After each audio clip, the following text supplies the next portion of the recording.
Friends, कैसे हैं आप लोग। आज हम लोग पढ़ेंगे बीए फिलोसफी फर्स्ट ईयर बीपीवाई 004 के खंड 1 में इकाई 3 धर्म का समाजशास्त्र और मनोविज्ञान। तो आज इस आप लोग के लिए लेकर आए हैं धर्म का मनोविज्ञान। तो वीडियो स्टार्ट करने से पहले जो भी फ्रेंड्स हमारे चैनल पे नए आए हैं कृपया चैनल को सब्सक्राइब कर ले और बेल आइकन को प्रेस कर दे ताकि जो भी लेटेस्ट वीडियो हमारे चैनल पे आए वो सबसे पहले आपको मिल सके। तो आइए ज्यादा टाइम को न किल करते हुए चलते हैं अपने टॉपिक पर, धर्म का समाजशास्त्र और मनोविज्ञान में धर्म का मनोविज्ञान। तो आइए वीडियो को स्टार्ट करते हैं। सबसे पहले हम परिचय के बारे में जानेंगे, तो आइए चलते हैं। धर्म का मनोविज्ञान धार्मिक अनुभवों, मान्यताओं, प्रयासों और क्रियाकलापों का एक मनोवैज्ञानिक अध्ययन है। यह ध्यान रखना चाहिए कि धर्म और मनोविज्ञान मानव जीवन के दो समानांतर क्षेत्र नहीं है। मनोविज्ञान एक शैक्षणिक विषय है जबकि धर्म एक व्यापक शब्द है जो व्यक्तियों और समुदायों के जीने के तरीकों को बताता है तथा साथ ही धर्म सिद्धांत, नैतिक संहिताएं, सांस्कृतिक प्रथाएं और सामाजिक संगठन शामिल है। यह अध्ययन अनुसंधान के क्षेत्र से कहीं अधिक है। धर्म और मनोविज्ञान के क्षेत्र अपनी आयु के अनुसार काफी अलग है। विश्व के प्रमुख धर्मों का हजारों वर्षों का इतिहास है। इसकी तुलना में मनोविज्ञान अभी शिशु अवस्था में है। इसकी एक भिन्न शैक्षणिक विषय के रूप में विकसित और विकास की शुरुआत महज एक शताब्दी पूर्व में हुई है। सामान्यतः यह कहा जाता है कि जब मनोविज्ञान और धर्म की संगत होती है तो परिवेश में एक उत्साह रहता है क्योंकि दोनों क्षेत्र मनुष्य की हृदय की गहराइयों को छूते हैं। यद्यपि यह ध्यान देने योग्य है कि मनोविज्ञान के लिए धर्म दिलचस्पी का प्रमुख विषय नहीं है। मनोविज्ञान की अनेक पाठ्य पुस्तकें धार्मिक मुद्दों पर अधिक ध्यान नहीं देती है। कुछ मामलों में उसका रुख संदेह का, यहाँ तक कि विरोधी का है। मनोवैज्ञानिकों के धर्म के प्रति मौजूदा सोच को एक रक्षित अलगाववाद या हल्का विरोध माना जा सकता है। धर्म के मनोविज्ञान की बेहतर समझ के लिए प्रमुख वैज्ञानिकों के मत की पड़ताल करना आवश्यक है। आइए नेक्स्ट देखते हैं धर्म के कुछ प्रमुख मनोवैज्ञानिक। यद्यपि धर्म सामान्य रूप से मनोवैज्ञानिकों का एक प्रमुख सरोकार नहीं है, लेकिन मनोवैज्ञानिकों का धर्म और मानव जीवन में उसकी भूमिका पर प्रभावी योगदान रहा है।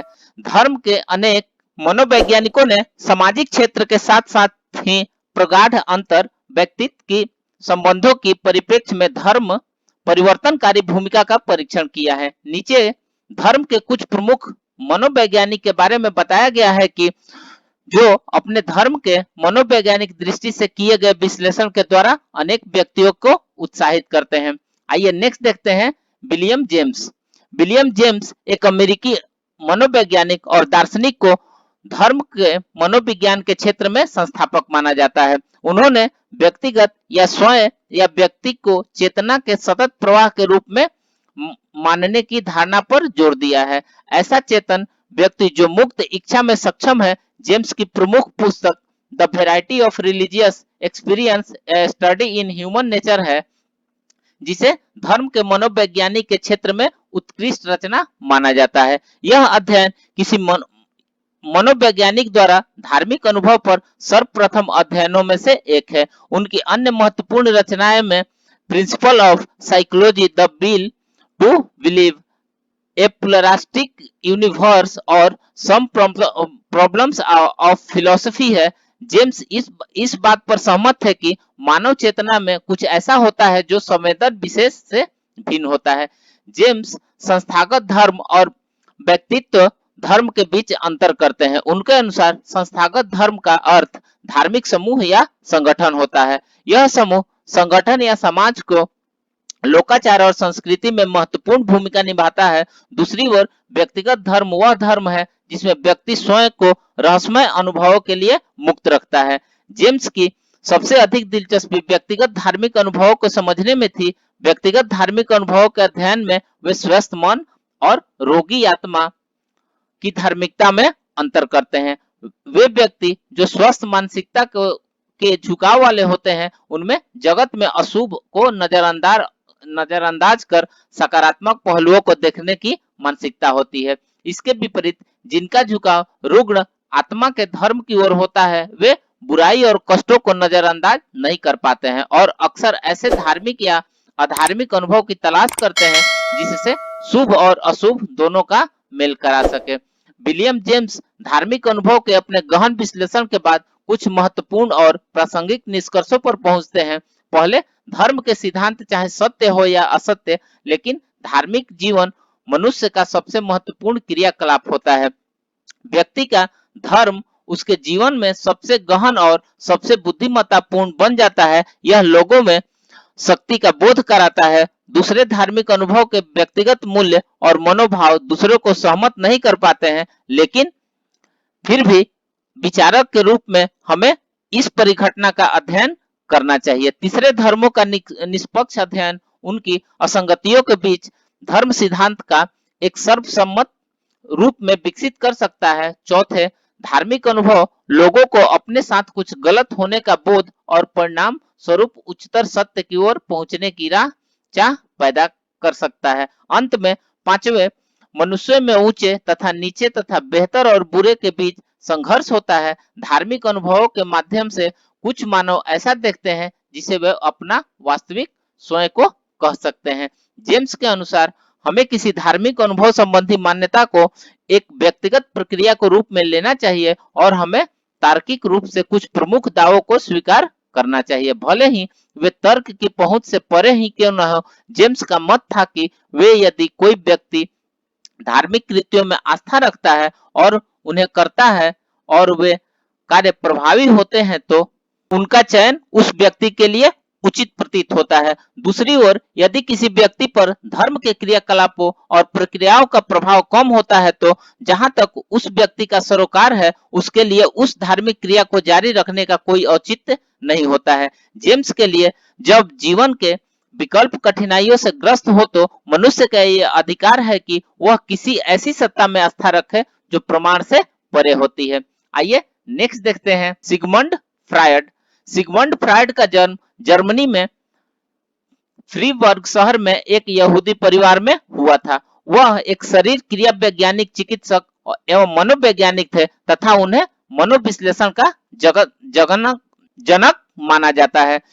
उनकी जीवन भर धर्म के अध्ययन में दिलचस्पी रही। उन्होंने अपनी विभिन्न पुस्तकों में जैसे the future of an illusion and civilisation and its discontents Moses and monotheism और थ्री एसेज और टोटेम एंड टैबू में धर्म का अभिभाव की व्याख्या की है। यद्यपि धर्म पर सिद्धांत उनके व्यापक योगदान का एक अल्प भाग है, उनका प्रमुख प्रभाव मनोविश्लेषण के क्षेत्र में है।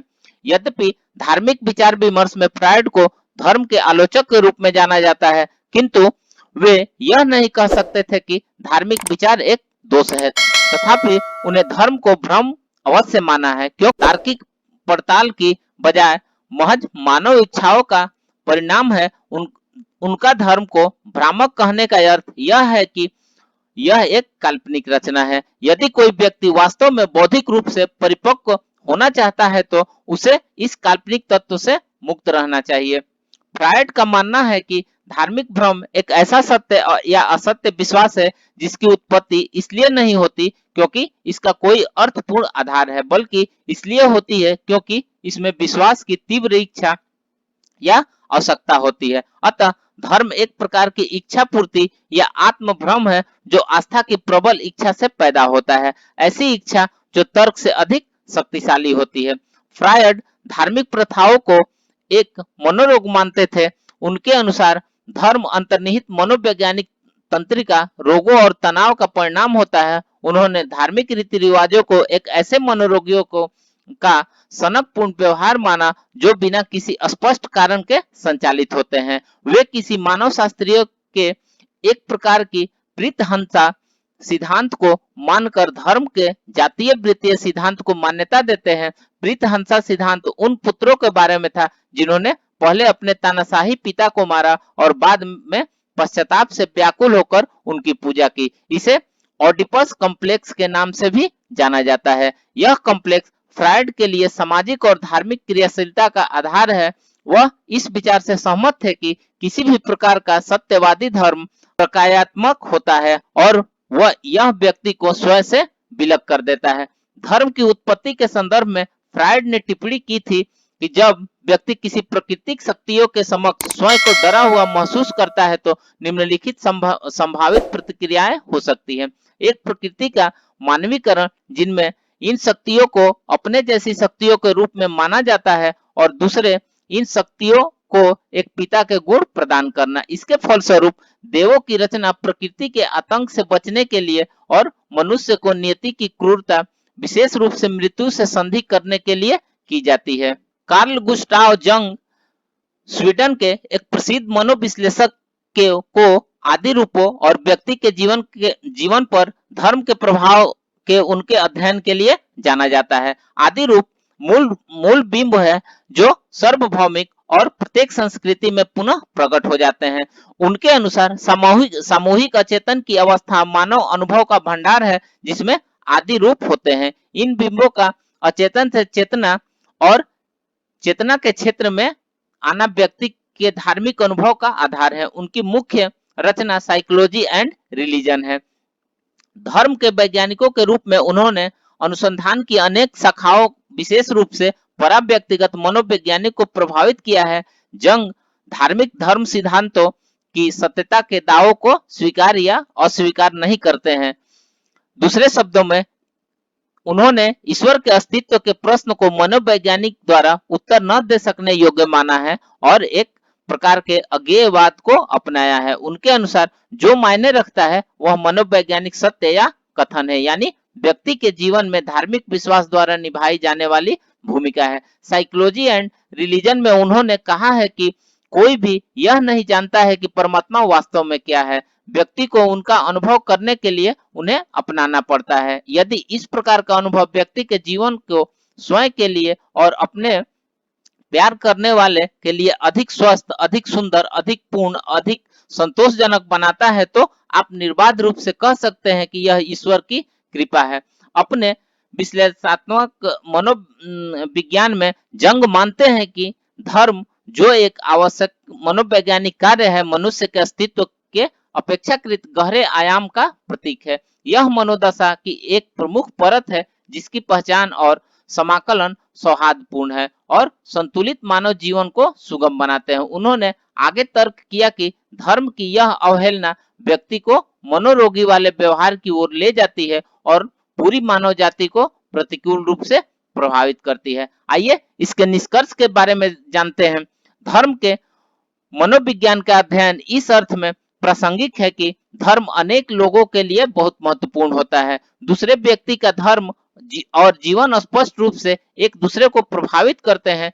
धार्मिक मूल्य उनके कर्मों को प्रभावित करते हैं और धार्मिक अर्थ उन्हें अपने अनुभवों की व्याख्या करने में सहायता प्रदान करते हैं। ऐसे और भी अनेक अन्य प्रमुख मनोवैज्ञानिक हैं जिन्होंने धर्म के मनोविज्ञान के क्षेत्र में काफी योगदान दिया है, जैसे Rudolf Otto, Erich Fromm, Erik H Erikson, Gordon Allport और एल्फ्रेड एडलर आदि। उनके योगदानों ने अध्ययन के क्षेत्र में मानव विचार और आचरण की नई ऊंचाइयों पर पहुंचाया है। धर्म को मनोविज्ञान के मुख्य सरोकार वे व्यक्ति होने चाहिए जो आवश्यक रूप से संतुलित, समेतिक और धार्मिक रुझान वाले होते हैं। यह किसी व्यक्ति को धार्मिक सत्य के प्रति खुली सहनशीलता और रचनात्मक सोच रखने की चुनौती देता है। इसे व्यक्तिगत और सामाजिक दोनों स्तरों पर समाकलन या पूर्णता की प्रक्रिया में परिणित होना चाहिए। तो फ्रेंड्स, इस प्रकार से हमने धर्म का समाजशास्त्र और मनोविज्ञान में धर्म का मनोविज्ञान के बारे में पढ़ा। तो मिलते हैं फिर एक नए वीडियो के साथ में, तब तक से हमारे चैनल पे बने रहिए। धन्यवाद।